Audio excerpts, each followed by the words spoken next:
안녕하십니까.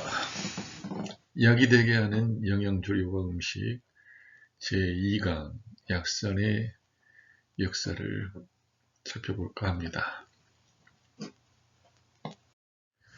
중국 역사의 전설 속에서 찾아볼 수 있는 복희씨와 신농씨와 여화씨입니다. 이걸 깊이 있게 다 다루기에는 좀 시간적인 것도 그렇고 간단하게 본다면 복희씨는 사람들에게 물고기 잡는 수렵을 가르쳤죠.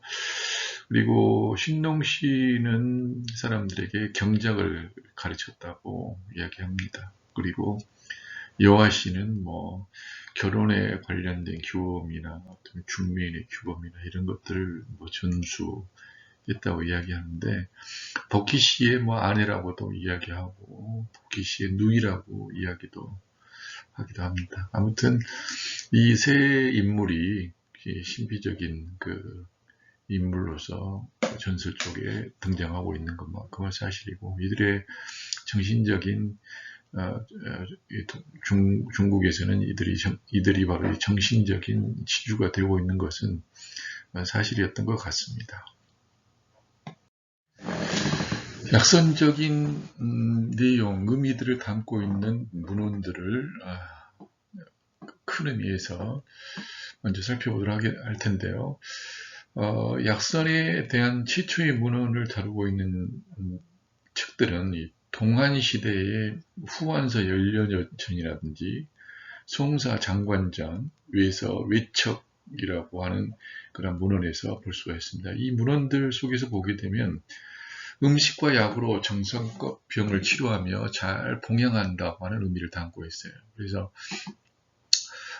정성과 봉양의 의미가 음식과 함께 치료까지 담당하는 게 최초의 약선적 의미였던 것 같습니다.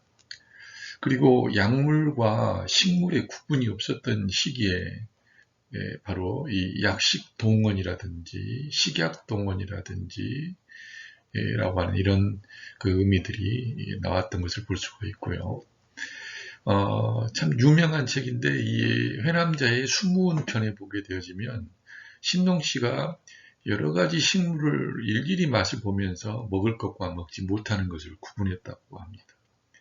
그래서 이 백성들을 가르쳤고 여러 가지 약초를 맛보면서 하루에도 70여 가지의 독을 먹어서 해독하면서 의방을 흥하게 하였다라고 하는 이야기를 하고 있어요. 그렇다면 이 회남자 순문편에는 이렇게 약선적인 의미의 이런 이야기만 써져 있느냐? 그렇진 않아요. 아주 굉장히 신화적이고 전설 따라 삼천리 같은 그런 이야기들, 그 이상의 이야기들 또 많이 이제 볼 수가 있습니다. 예를 들어 회남자 인간훈 같은 경우에 보게 되면 인간만사 세웅지마다라고 그렇게 이야기하면서 인간 세상에서 복이 화가 되기도 하고 화가 복이 되기도 하는 그 변화는 너무나 깊고 너무나 깊어서 측량할 수가 없다, 그렇게 이야기를 하고 있기도 해요. 네 번째로 약선 같은 경우, 즉 약물과 식물의 구분이 그렇게 명확하지 않았던 이 시기에는 지위고하를 막론하고 사실 건강과 정성과 봉양과 치료에 의한 이런 부분들을 그냥 인간적인 인간이 마땅히 해야 될 그런 부분으로 생각을 했었던 것 같아요. 그러다 보니까 상나라 시대의 제상 니유는 당시에 아주 유명한 요리사였다고 합니다. 그리고 제상이었지만은 그의 조리 기술은 상당히 뛰어나서 질병을 치료하는 데도 아주 능수하였고, 또한 처음으로 탕제를 만들어서 탕액경이라고 하는 책을 저술하기도 했습니다. 여시춘추 법미편에 보게 되면 조리 방법과 맛, 그리고 질병을 치료하는 내용이 적지 않게 기록되고 있는 것을 볼 수가 있습니다. 여섯 번째로 이 황제내경의 영추오미편에도 보게 되면 약선적인 내용이 상당히 좀 발전되어져 있는 형태로 나타나고 있습니다. 비장병에는 쌀밥과 소고기, 대추, 해바라기 씨 등이 좋고 신맛은 좋지 않다. 왜냐하면은 그 신맛은 비장병의 상극이거든요. 상극으로 지금 표현이 되고 있는데 적당한 신맛은 좋겠지만 과도한 신맛은 좋지 않다. 이렇게 봐야 됩니다. 그래서 여기에 좋지 않다라고 하는 부분은 적당하지 않는 과한 상태의 신맛이라고 하는 것을 여러분들이 생각했으면 좋겠어요.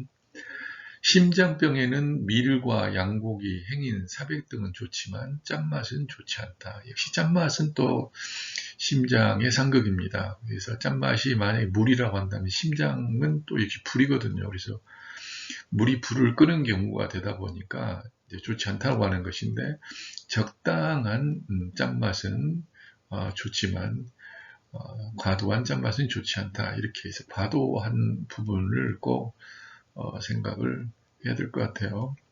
신장병에는 황두, 돼지고기, 밤, 콩잎 등은 좋다. 그렇지만 단맛은 좋지 않다. 이 황두나 돼지고기나 밤이나 콩잎 이 속에 다 이 탄수화물이 들어있어요. 단맛이, 당질이 다 들어있습니다. 엄청나게 많이 들어있습니다. 그런데 단맛은 좋지 않다는 이야기는 지나치게 단맛은 좋지 않다. 여기에 겉에 더 단맛을 집어넣으면 안 되죠. 간장병에는 깨, 개고기, 배, 부추 등은 좋고 매운맛은 좋지 않다. 이 이야기는 매운맛을 지나치게 사용하는 것은 옳지 않다. 거기에 매운맛을 더 집어넣는 것은 옳지 않다. 그러다 보니까 개고기 같은 경우에 이제 매운 마늘이라든지 고추라든지 후추라든지 막 이런 것들을 부추라든지 양파, 대파 이런 매운맛이 나는 많은 이런 것들은 그 요리할 때도 사용을 하지 않죠. 만약에 한다 하더라도 아주 미량으로 쓰는 것이 맛을 위해서 더 나을 수도 있습니다. 폐병에는 조나 닭고기, 복숭아, 파 등은 좋지만 쓴맛은 좋지 않다. 많은 쓴맛은 좋지 않다는 거죠. 그리고 이 황제 내경이 기록되던 영추 오미편의 내용들 같은 경우에는 상당히 지금 현대 생활하고는 많이 동떨어져 있는 부분들이 있거든요. 그래서 예전에 이 황제 내경의 시대에는 그 기여와 빈곤이 생활이었고 한번 음식을 먹으면 언제 또 먹을지 모르는 그런 상황이 영향이 아주 결핍될 수밖에 없는 여러 상황 속에서 그 기록되어졌던 내용이다 보니까 지금과 같이 넉넉한 영양의 상태가 아닌 실증과 영양 과잉의 상태가 아닌 허증과 영양 결핍이 많았던 시기였기 때문에 사실은 보익이 굉장히 주된 시기였다. 그래서 보호하고 이롭게 하는 부분들이 더 강한 부분이다 보니까 허증과 결핍의 상태였다는 것을 생각을 하고 현대에서 이 내용들을 더 살펴볼 수가 있어야 되리라고 생각합니다. 일곱 번째로 이 신농본초경에서 또 역시 약선 재료들을 추천하고 있는데 우리가 약이라고 생각하지 않은 일반적인 그런 식품들인 율무나 구기자나 깨, 무, 연근, 대추, 해바라기 씨, 포도, 산주인, 귤, 조개, 잉어, 담, 이런 것들을 상품으로 놓고 있고 매실, 용안육, 백합, 밤, 팥, 수수, 해초, 간장, 게 등을 중품으로 놓고 있어요. 그러면 상품과 중품을 여기에 기록되어 있는 이것만 하고 있느냐? 아니에요. 우리가 알고 있는 모든 식품들을 다 상품과 중품 이러한 형태로 구분시켜 놨습니다. 약재료만 약성이 강한 것만 아니라 약성이 강하지 않는 그런 것들도 이렇게 상중품으로 나눠놓고 있죠. 본초 신농경 상중 하품으로 나눠서 하품 쪽에 우리가 광물질이라든지 동식물이 동물성이라든지 그 식물 중에서도 독성이 있는 이런 것들을 하품으로 놓고 있죠. 그러니까 어찌 보면 신농 본초경에서도 상품과 중품은 식품이에요. 그러니까 상품 같은 경우는 독성이 없으면서 누구나 다 먹어도 될 수 있는, 중품은 그래도 약간은 이제 독성을 볼 수 있는, 하품은 독성이 아주 많은. 그래서 일반적으로 상품과 중품은 건강 증진과 질병 예방 차원에 많이 써왔고, 하품 같은 경우에는 질병을 치료하는 쪽에 많이 사용되었다고 볼 수가 있겠습니다. 그리고 여덟 번째로 변증론 이론 체계를 확립한 상한잡병론 속에서도, 상한잡병론을 하게 되면 경전 중에 경전이죠. 황제내경과 상한론, 금계요량 이런 책들 같은 경우는 경전에 속한다고 볼 수가 있겠는데, 상한잡병론에서도 역시 황제내경뿐만 아니라 신농본초경뿐만 아니라 상한잡병론에서도 계지탕이나 백합게장탕이나 당기 생강양고기탕이라든지 밀전도방이라든지 저부당이라든지 창이탕이라든지 이런 식료방이 기록되고 있고, 이 식료방에서 함께 사용해서는 안 된다든지 주의해야 될 금기사항까지 아주 자세하게 기록하고 있는 것을 보게 되어지면, 약선의 출발점들은 그렇게 어리숙하지 않게 나름대로는 상당히 조직적으로 확고하게 성장을 해왔던 것을 볼 수가 있습니다. 자, 그렇다면 이제 첫 번째로 진나라 이전의 식료 내용에 대해서 살펴보시도록 하겠습니다. 진나라 하면은 중국의 이제 BC 221년, 206년 과 이렇게 관련이 됐는데, 우리나라로 분당한다면 이제 고조선 시기라고 볼 수가 있겠습니다. 고조선의 이제 마지막 끝물 상태라고 볼 수가 있겠죠. 이때에 보게 되지면, 이때는 아직까지 약물과 식물의 구별이 없어서 의학과 약선학의 기초 이론이 형성되던 시기다, 이렇게 볼 수가 있겠어요. 그래서 이 진나라 이전에 첫 번째로 우리가 좀 봐야 될 부분은 회남자에 기록되어 있는 내용이라고 볼 수 있겠죠.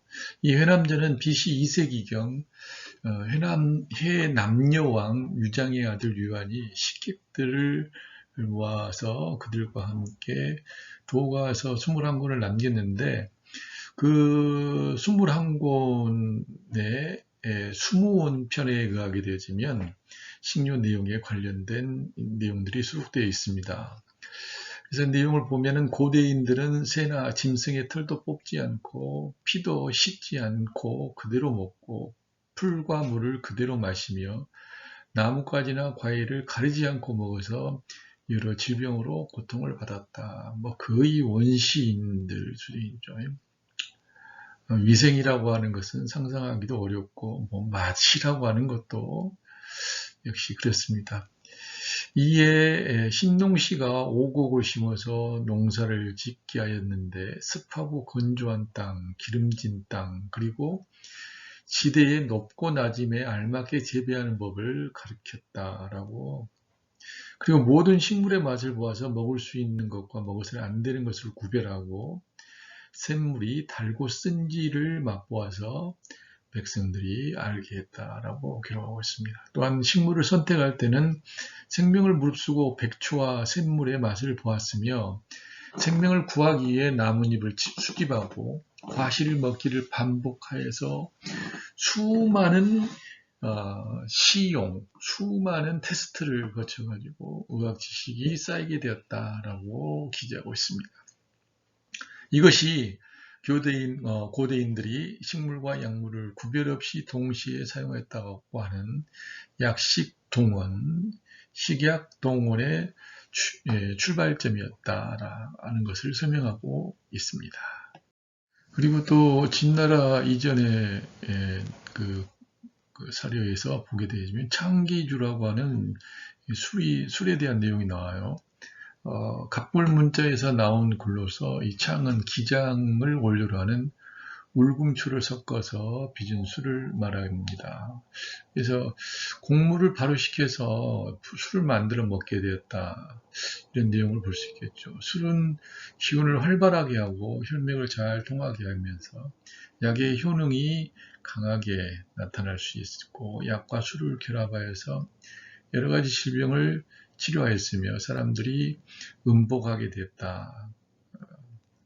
자주 마시게 됐다는 이야기죠.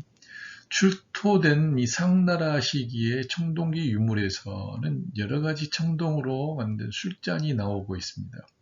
그리고 이 각골문에는 곡식의 이름들이 발견돼요. 그래서 그 시기에는 바로 농작물이 있었음을 우리는 알 수가 있습니다.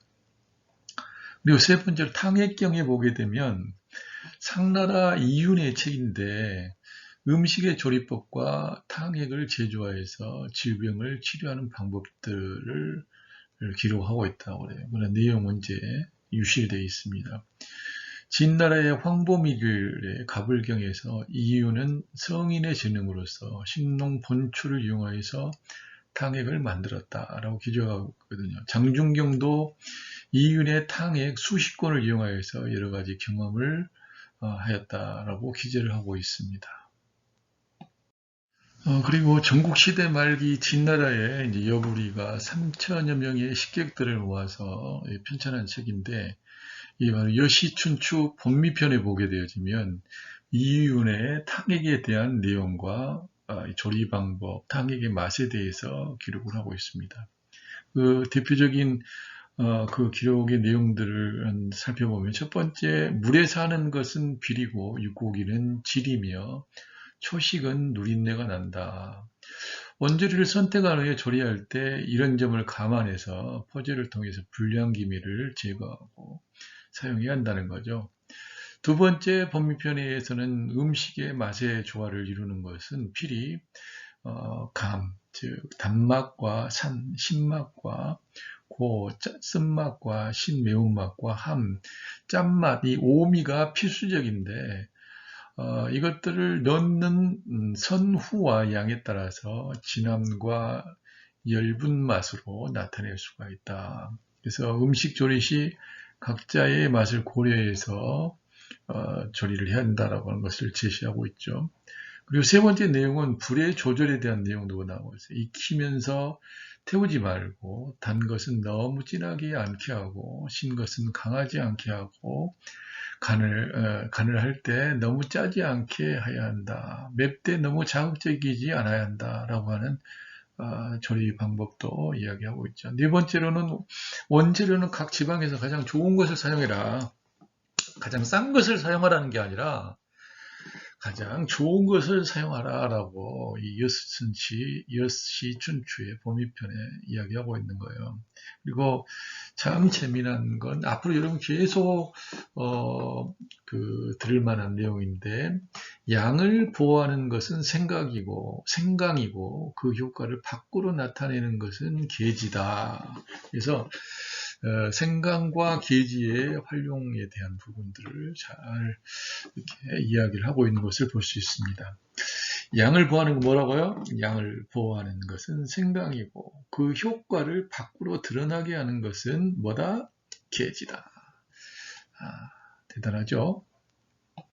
그리고 이 주례, 즉 동양 최고의 서적으로 유교 경전이라고 말씀을 드릴 수 있겠어요. 이 천관에 보게 되면 의관과 무술을 분리하고 있고, 의관은 식의와 질의와 탕의와 수의, 이 네 종류로 나눠서 최고의 직책을 식의, 즉 먹는 것을 가지고 치료하는 의사를 식의라고 그러죠. 그래서 지금 현재로 본다면 약선 전문가를 이제 식의라고 또 이야기할 수 있을 거예요. 왕의 건강 상태에 알맞게 식사를 조절하고 관리하여서 최고의 음식을 제공하는 것을 이 식의가 담당했다는 거죠. 그리고 청관편에 보면 오미와 오곡과 오약의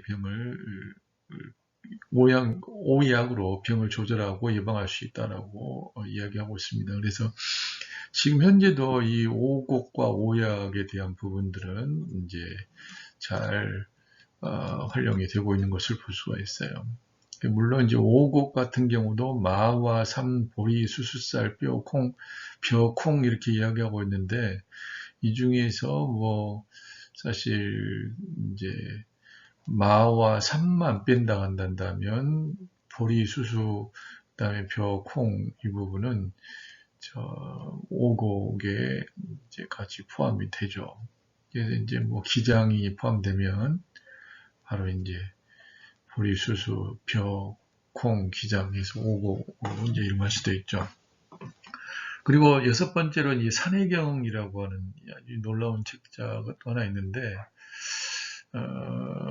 굉장히 이 산해경의 내용을 보게 되면 각지의 특산물을 기재하고 있다는 것에 대해서 상당히 그 범위가 확대되고 있는 것을 볼 수 있습니다. 약물의 종류도 약 127종으로 치료작용과 효능, 형태, 산지까지 기록을 하고 있어요. 사실 산지는 굉장히 중요한 의미를 가지고 있습니다. 산지는 왜 식재료들은 그 식재료가 자라났던 환경이 굉장히 중요하거든요. 사람도 역시 어느 지역에서 어느 환경에서 어느 가문에서 뭐 어떤 형편에서 자랐느냐에 따라서 그들의 성격이나 그들의 능력이 서로 다르게 나타나는 것처럼 식물도 역시 그 어떤 환경과 관계를 지었느냐에 따라서 어떤 변화 능력이 있느냐, 즉 관계와 변화에 그 척도들이 서로 바뀔 수가 있고 그 척도들을 활용하는 부분도 역시 많은 차이가 있기 때문에 이제 그럴 수 있다고 볼 수 있습니다. 그런 의미에서 이 산해경에 이 약물의 치료작용과 효능과 형태뿐만 아니라 산지까지 기록하고 있다는 것은 참 대단한 거예요. 즉 산지를 기록한 것은 효능을 기록한 거나 형태를 치료작용을 선택하는 기록하는 것과 거의 맞먹는 것이다. 거의 똑같다고 봐도 과언이 아니라고 저는 생각합니다. 그리고 식료작용에 약물이 비교적 많은데 예를 들면은 그 연어, 지금 헤어죠. 연어는 수종병을 치료하는데 효과가 있다. 뭐 이렇게 기록을 하는 예를 볼 수가 있어요. 이 밖에도 여러 이 약물들에 대한 효능에 대해서 분류하고 기재를 하고 있습니다. 예를 들면 자보강신유라든지 질병 치료류라든지 미용류라든지 생육류라든지 피임류라든지 방병류라든지 살충류 이렇게 부르는 거죠.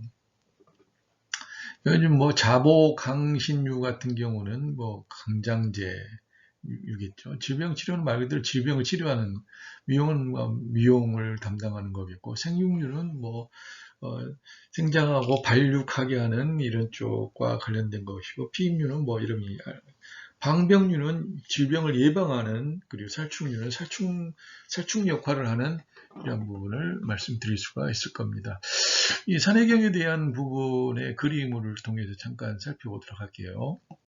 이 산해경에 보게 되어지면은 꼬리가 4개가 달리면서 표범과 같으면서 사자 같은 그런 그 짐승을 묘사한다든지 물고기가 뿔이 달려 있고 손과 발이 있는 뭐든지 좀 이쁜 말로 하면 인어 같다고 이야기할 수 있겠지만 아무튼 그렇습니다. 그리고 불을 뿜어내는 원숭이 그 다음에 그 꼬리가 많이 달린 영양 사슴 같은 건데 눈은 또 그 가슴 쪽에 눈이 달려 있다든지 산해경에 보면 산해경에서도 이제 삼조고 같은 그런 새도 등장하게 되어지고 아마도 아주 미스테리한 그런 것들을 볼 수가 있습니다. 사람을 잡아먹는 그런 소 같은 그런 아주 괴물도 묘사가 되고 있고 아주 아름다운 여인과 사슴이 같이 결합되어 있는 뭐 이제 기린과 비슷한 것들도 막 나오고, 그러니까 지금 현재 요즘 SF 이 그런 그 판타지 영화라든지 뭡니까 저 그런 판타스틱한 음, 그 드라마나 뭐 글이나 만화나 이런 것들에 소재가 될 만한 것이 이 산해경에 보게 되면 이미 다 있었던 거예요. 그래서 사실 이런 내용들을 바탕으로 해서 조금 더 이제 내용들이 나왔던 것을 볼 수가 있습니다. 자, 그건 진나라 이전의 그 서적들을 통해서 보게 되어지면 다소 경계가 음식과 그, 그 치료에 관련된 부분들이 경계가 없이 이루어졌던 것들을 볼 수가 있고, 그러면서도 현대적인 그 약선의 기초가 되어진 약의 기초가 될 수 있는 이론들이 시작됐다라고 하는 것을 우리는 볼 수가 있습니다. 지난 시대의 식료 내용들입니다. 지난 시대를 하게 되면 BC 221년에서 AD 220년까지 거의 한 400여 년의 시간을 볼 수가 있게 됐는데요. 우리나라는 이제 고조선의 시기를 벗어나서 이제 삼국 시대가 열리고 있는 거죠. 그래서 이 삼국 시대의 뭐 가야와 부여가 시작되는 시점이라고 볼 수가 있겠습니다. 이제 중국도 이 진시황이 중국을 통일해 가지고 경제, 기술, 국력이 아주 진일보한 시기라고 볼 수 있습니다. 문자와 형량 단위도 많이 통일되고 화폐와 법률과 복장과 역법이 통일돼서 천문학과 지리학과 역학, 광학 등이 이제 자리를 잡아가는 시기였죠. 그래서 자연과학과 의학이 발달한 시기로 무엇보다도 약선학이 형성되는 시기였다. 약선학이 형성되는 시기였어요. 그래서 그 특징적인 부분을 보게 되면 드디어 이제 그 양리작용, 식물의 양리작용이 구체적으로 서적을 통해서 기록이 되는데 이 기록이 비교적 많이 나타나고 있습니다. 그래서 구체적인 부분에 있어서는 함께 써서는 안 되는 거, 함께 쓰면 좋은 거, 그 다음에 복용 시간에 대한 인식들도 잘 이제 나타나기 시작하고 서로 약물들을 결합하여서 사용하게 될 때 어떤 그 효과가 나타나는가에 대한 부분들을 또 이렇게 그 후세에 도움이 될 수 있도록 하는 그런 시기가 됐다는 것입니다. 지난 시대의 역작이라고 이야기할 수 있는 동양의학의 기초 이론 체계서라고 말씀드릴 수 있는 이 황제내경, 여러분들 아마 다 한 번쯤 다 그 이상으로 들어보셨으리라고 생각합니다. 그런데 이 동양의학의 기초 이론 체계서가 되는 이 황제내경 속에서도 음식에 관련된 약선에 관련된 내용들을 상당히 많이 찾아볼 수가 있어요. 그 중에 가장 제 생각으로는 대표적이라고 할 수 있는 내용에 대한 부분은 폭식이나 편식이 음양의 평형을 실조시켜서 질병을 유발한다는 서술입니다. 폭식과 편식이 음식의 편식이 음식의 폭식이 음양의 평형을 실조시켜서 바로 질병을 유발한다라는 그런 기록. 이건 대단한 내용인 거예요. 황제내경 소문 비론편에 보게 되지면 음식을 많이 먹으면 위화장이 상한다라고 기록하고 있고, 영추 오미편에 보게 되어지면 신맛은 근으로 가는데 많이 먹으면 융기하고, 짠맛은 혈로 가는데 많이 먹으면 갈증이 나며, 매운맛은 기로 가는데 많이 먹으면 심장에 무리가 가고, 쓴맛은 뼈로 가는데 많이 먹으면 토하게 되며, 단맛은 살로 가는데 많이 먹으면 심장이 약해진다. 소문 신명오기편에 보게 되면 매운맛은 기로 작용하므로 기병에는 많이 먹지 말고 짠맛은 혈로 작용하므로 혈병에 많이 먹지 말며 쓴맛은 뼈로 작용하므로 골병에 많이 먹지 말고 단맛은 살로 작용하므로 살병에 많이 먹지 말고 신맛은 근으로 작용하므로 근병이 많이 먹으면 안 된다. 이 이야기는 많이 먹지 말라는 이야기지 먹지 말라는 이야기는 아니에요. 적당히 먹게 되어지면 좋지만 폭식과 편식은 음양의 평형에 실조를 일으켜서 질병을 일으킬 수도 있다라고 하는 그런 강조 내용이라고도 볼 수가 있습니다. 그리고 소문장기법 실론에 보게 되면 이 영양학적 관점으로 오곡은 인체를 양육하고 오관은 도우며 오축은 이익이 되고 오체는 충실하게 함으로 기와 맛을 합하여서 섭취해야 한다. 이렇게 이야기하고 있어요. 오곡은 뭔지 아시겠죠? 곡물 오곡이라고. 오관은 과실률. 이게 오곡은 인체를 양육하고 오관은 돕고 그 양육을 돕고 오축은 동물이죠. 가축을 이야기합니다. 오축은 이익이 되게 하고 오체는 채소 종류죠. 그래서 오체는 그걸 충실하게 한다.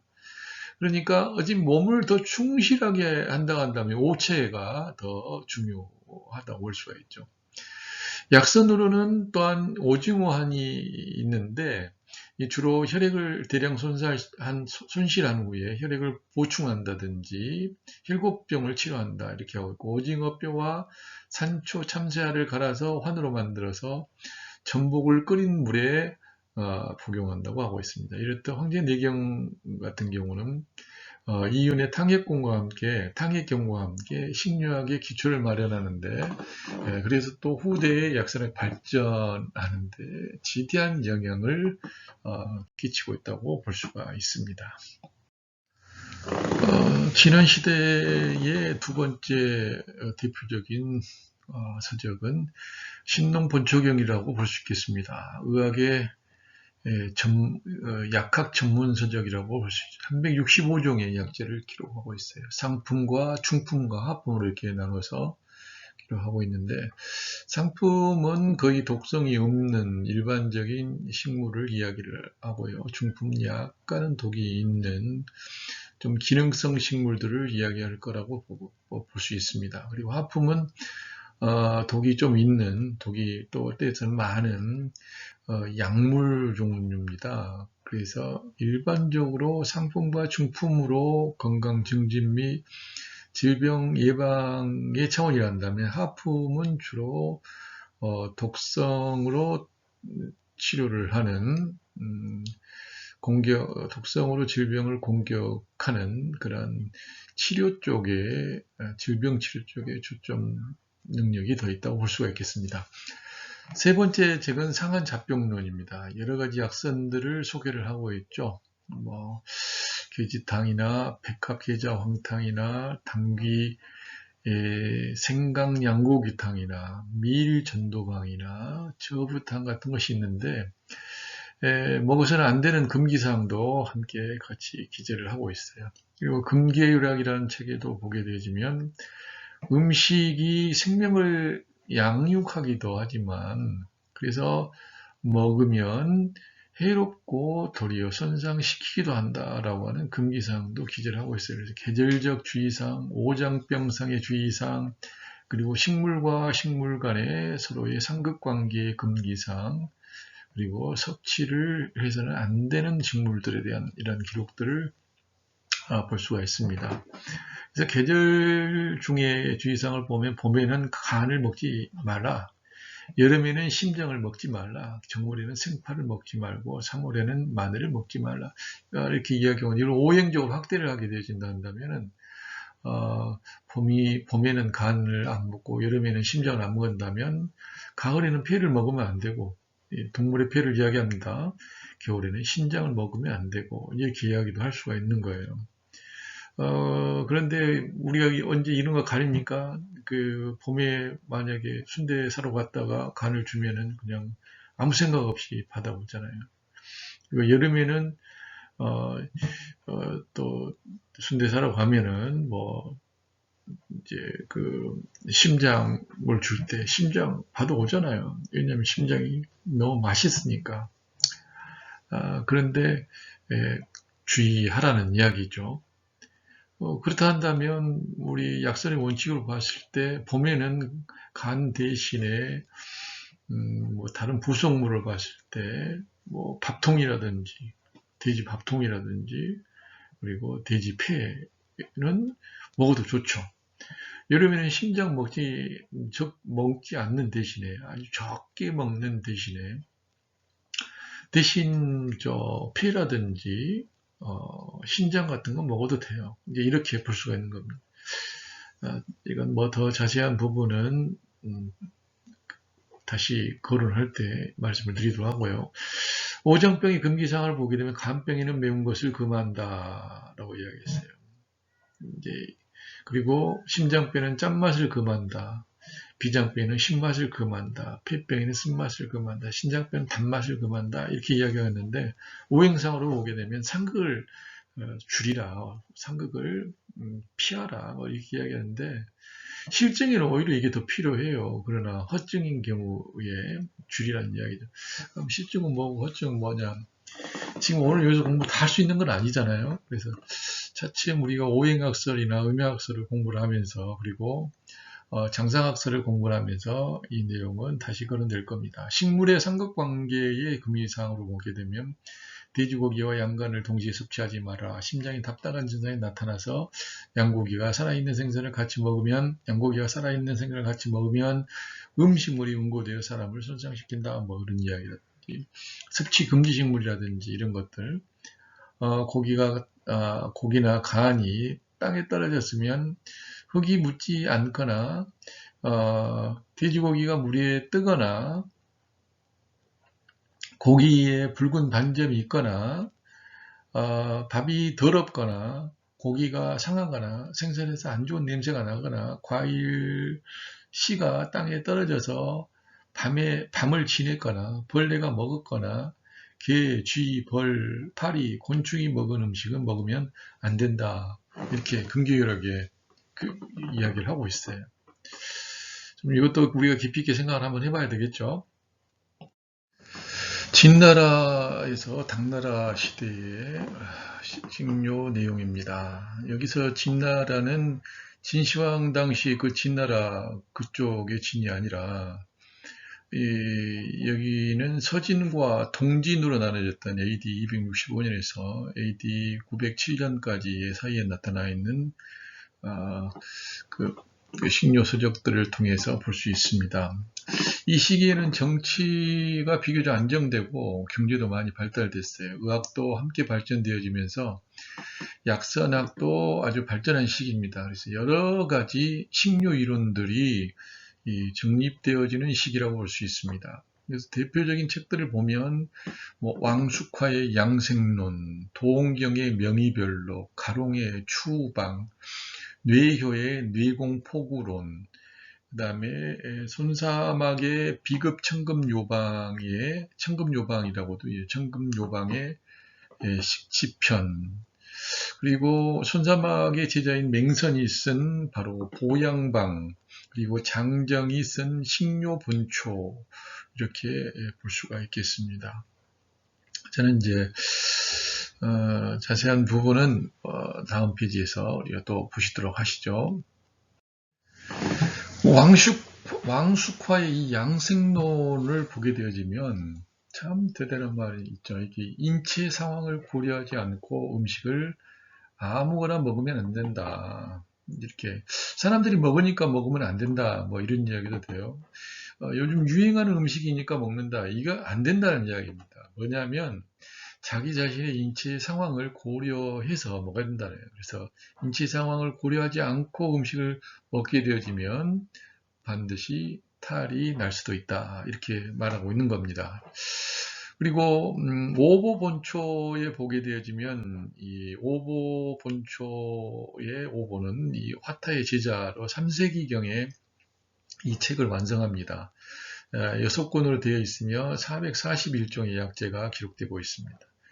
신농본초경을 해석하였다고 해요. 76종을 더 기록하고 있죠. 365종이었습니까? 365종 더하기 76종을 더해서 441종이 된 거죠. 여기에 이제 약선 재료의 효능과 제작 방법 등도 수록하고 있는 것을 볼 수 있습니다.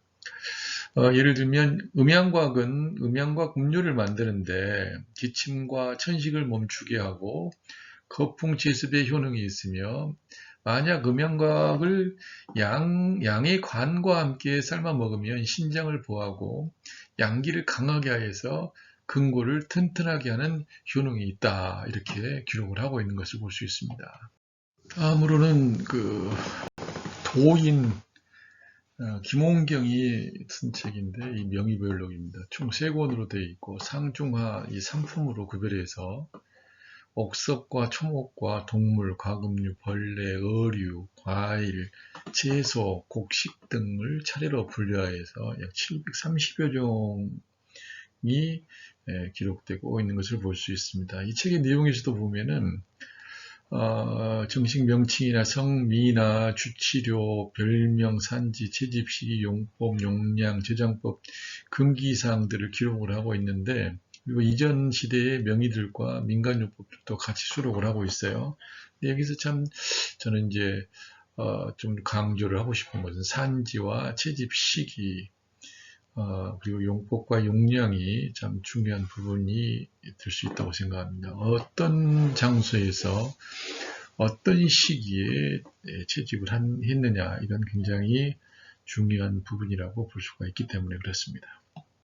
네 번째 책으로는 보면 본초경 집주인데요. 이 본초경 집주는 도홍경이 기록한 이 명의별록과 당시의 문헌들을 참고해서 이제 집대성을 한 겁니다. 도홍경의 명의별록과 함께 이제 있었던 책인데, 좀 더 이제 그 내용들이 더 풍부해지기 시작하죠. 그리고 식료 약성 같은 경우도 더 그 가치와 응용 내용의 분위기가 더 풍부해지고 있는 것을 볼 수가 있습니다. 주후 비급방도 여기에 포함되어 있는 거죠. 주후 비급방이라는 이야기는 옷 소매에 집어넣어놓고 다니다가 응급 처방을 해야 될 일이 생길 때 그 소매에서 빼서 이제 참고를 해서 할 수 있는 그러한 이제 처방법이다, 그런 책이다, 그런 의미로서 주후 비급방이라는 제목이 붙어져 있는 것 같아요. 여섯 번째 책으로는 내공포구론이라고 볼 수 있는데요. 이 진남북조 시대의 내호가 쓴 책입니다. 포제 방법에 대해서 아주 상세히 기록한 책입니다. 중약 포제 방법을 약 300여 종을 기록하고 있는데, 여기서 포제 방법과 조리 방법이 비슷해서 약선에서도 많이 응용하고 있는 것을 볼 수 있습니다. 예를 든다면 그 포제 방법 중에 포라고 하는 방법이 있는데, 이건 마른 생강에 불을 가해라 해서 연기가 올라가 외부로 팽창하게, 그래서 속은 조금 넉넉해진, 수송해지게 되는 그런 포제법이죠. 구는 감초에 꿀을 발라서 불로 가해라 해서 만듭니다. 외에는 육두구를 포제하는 방법으로 습지에 싸가지고 재 속에 묻어 익히는 방법이죠. 초는 토사제를 볶아 사용하는 것이고, 단이라고 하는 것은 굴 껍질을 불에 달구어서 식혀서 갈아 사용하는 것이고, 연이라고 하는 것은 꿀을 달여서 사용하는 것이고, 재는 백추를 편으로 잘라서 햇빛에 말려 솥에 넣어 밀기를 덮어가면서 기름이 백추에서 흡수되러 가는 방법. 이런 방법들은 우리가 이제 조리하는 방법에서도 이제 응용이 되어지고 있다는 것이죠. 일곱 번째 책으로 신수본초입니다. 이 신수본초는 중국 최초의 약전이라고 볼 수가 있습니다. 약선학의 공헌이 아주 많은 책이에요. 짐승, 곡물, 과일, 야채의 효능을 상세히 기록하고 있습니다. 예를 들어 물금이나 박하나 호국령들 같은 것들은 약선에 아주 많이 사용되는 약물인데 잘 기록하고 있죠. 또 이전에 기록되어 있던 책들의 잘못된 그 내용도 수정하고 있어요. 예를 들면 도원경은 현삼줄기는 인삼과 유사하다고, 그리고 장대하고 약간의 향이 있다고 했는데, 신수본초에서는 뿌리는 냄새가 좋지 않고, 그리고 줄기는 인삼과 비슷하지 않다라고 수정하고 있어요. 그리고 도원경이 북방 사람 우유나 양짓을 많이 먹어서 살이 찌고 체구가 크다고 했는데, 이건 잘 몰라서 한 거다. 즉, 우유를 먹어서가 아니고, 짜고 자극적인 것을 먹지 않고 자연적인 것이다. 그래서 이 도원경이 알지 못해서 이런 말을 자주 했다. 이렇게 이야기를 하고 있어요. 그리고 신수본초는 또 약물을 그림으로 그려가지고 이제 수습을 5권으로 만들었는데, 각 지방의 이 약물 표본 조사를 해서 잘못된 것을 바로잡고 있는 걸 볼 수 있습니다. 그리고 또 현대적인 관점에서 보게 되면 그 당시에는 과학이 발달되지 못해서 그냥 좋은 거라고 이야기했지만, 지금 현지 상황으로 오게 되면 잘못된 부분도 아주 많이 있습니다. 신수본초예요. 예를 들면 불로장생약으로 수은이라든지 오석산들을 복용하면 좋다라고 했는데, 지금의 관점으로 보게 되면 독성이 있어서 사용할 수 없는 거죠. 그래서 신수본초도 수정할 것이 많아요. 결국에는 손사막의 청금요방과 청금익방입니다. 손사막은 그 당나라 초기의 사람으로서 그 대표적인 우리 약선과 관련돼서는 식치편이 상당히 좋은 내용을 많이 담고 있습니다. 저도 이 식치편은 상당히 중요한 부분이기 때문에 따로 이 내용을 번역되어 있는 내용을 우리 교재에 수록을 하고 있기도 합니다. 먼저 우리가 좀 살펴봐야 될 것은 손사막이 학술사상이에요. 이 학술사상이 지금 현재 우리 약선인들이 걸어가야 될 어떤 표지가 되지 않느냐 이렇게 보는데요. 뭐라고 이야기하냐면, 의사는 필히 먼저 병의 원인을 명확히 파악해야 된다. 병의 원인을 파악해야 된다 했어요. 그리고 병이 어디에서 어디로부터 침범하였는지를 알고 난 다음에 음식으로 치료를 하고, 그래도 낫지 않으면 약을 구하는 것이다. 이렇게 이야기를 하고 있어요. 그래서 좋은 의사에 대한 부분도 음식으로 사기를 배출하고 오장을 편안하게 하면 혈기로 정신을 맑게 하고 기쁘게 한다. 좋은 의사는 마땅히 이렇게 한다는 거죠. 그리고 그 식치편에서 많은 내용들을 다루고 있습니다. 그래서 앞으로 이 손사막의 식치편을 자세하게 공부를 하시게 될 거예요. 9번째로 외대비요입니다. 외대비요. 당나라 왕도가 쓴 책으로 약 6천여 개의 방제가 처방이 수록되어 있습니다. 그 중에 식료, 약선 처방도 적지 않죠. 그의 그 내용 중에 어떤 내용이 있냐면은 금기사항을 보면, 기침을 할 때는 생파나 생마늘 혹은 해조, 송채를 먹지 마라. 치질을 치료할 때는 생선이나 닭고기나 술 등은 먹지 마라. 이런 이야기도 있어요.